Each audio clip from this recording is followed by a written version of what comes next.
বের করে জাহান্নাম থেকে বের করে একটা নির্ধারিত দূরত্বে রেখে দেওয়া হবে, কিন্তু জাহান্নামের আগুনের লেলিহান শিখাতে তার গা ঝলসে যাবে। সে আল্লাহর ডেকে বলবে, মাবুদ তোমার কাছে আমি কিছু চাই না, জাহান্নাম থেকে তুমি আমাকে বের করেছো, জীবন নদীর পানি তুমি আমার গায়ের মধ্যে ঢেলে দিয়েছো, আমি আবার সজীবতা ফিরে পেয়েছি, আমি তোমার কাছে জান্নাত চাই না, শুধু নিরাপদ একটা দূরত্বে আমাকে রেখে আসো যাতে জাহান্নামের আগুন আমারে কষ্ট দিতে না পারে। আল্লাহ, আমি কিন্তু তোমার কাছে জান্নাত চাই না। কি চাই না? জান্নাত চাই না, কিন্তু জাহান্নামের আগুন আমারে কষ্ট দিচ্ছে, এতটা দূরত্বে রাখো যাতে জাহান্নামের আগুন আমার গায়ে না লাগে।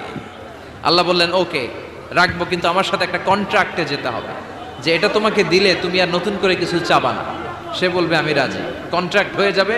আল্লাহ জিব্রাইলকে বলবেন, যাও এমন দূরত্বে রাখো যাতে জাহান্নামের আগুন ওরে কষ্ট না দেয়, রেখে আসা হবে। অনেক দিন সে ওখানে